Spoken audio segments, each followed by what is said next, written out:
I found a secret room in my house.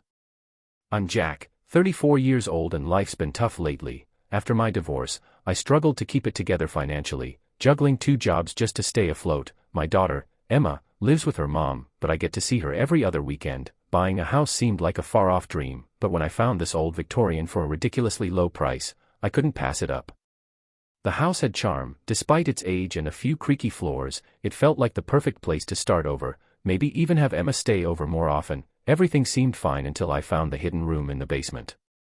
I discovered it while clearing out some old furniture. There was a slight draft coming from behind a bookshelf. Moving the dusty shelf aside revealed a narrow door, almost as if the house itself was hiding something. With a bit of effort, I pried it open, revealing a dark, narrow staircase leading down.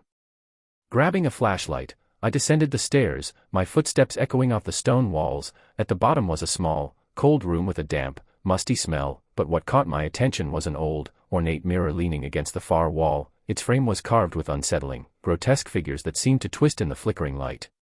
As I approached the mirror, I noticed something bizarre. Instead of my reflection, I saw a different family, a man, a woman, and 2 children, all dressed in old-fashioned clothing. They stood in a room that looked eerily similar to my basement. Their eyes were wide and vacant, and their expression sent chills down my spine. Curiosity got the better of me. I reached out to touch the mirror, half expecting my hand to pass through. Instead, I felt something solid and cold. The woman's face. It was like touching a life-sized figurine, her skin cold and hard like porcelain. I quickly pulled my hand back, horrified. The figures in the mirror began to move, their eyes following me. The man stepped forward, raising his hand as if to press against the glass. I heard a faint, muffled whisper, my name being called over and over. The children's faces twisted into malevolent grins, their eyes black and soulless. Panicking, I stumbled back and fled the basement, slamming the hidden door shut behind me. I tried to convince myself it was just an elaborate prank or some sort of old art installation, but deep down, I knew it was something far more sinister. For days, I avoided the basement, but I couldn't shake the feeling of being watched. Strange things started happening around the house, doors creaking open on their own, cold drafts in the middle of the night, and whispering voices just on the edge of hearing. Tonight it got worse. I woke up to the sound of knocking on my bedroom door. At first, I thought it was a dream, but then I heard it again, louder this time.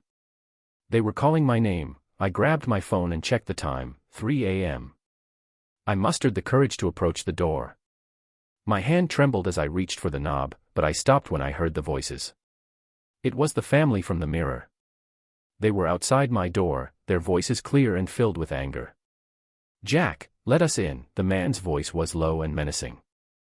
"We just want to play," the children's voices chimed in, sweet yet sinister. I backed away from the door, my heart pounding in my chest. The knocking grew louder, more frantic. The door rattled as if something was trying to break through. I'm writing this now because I don't know how much time I have left. They're not just in the mirror anymore. They've escaped, and they want something from me. The door won't hold much longer, and I can hear their twisted voices getting closer. If anyone finds this, please, don't come here. Don't make the same mistake I did. They're almost through the door now. I can hear the wood splintering, their voices growing louder and more frenzied. They keep shouting my name, and it won't be long before they break through.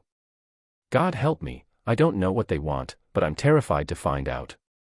If I don't make it, remember my story. Stay away from hidden rooms, and never, ever touch the mirror.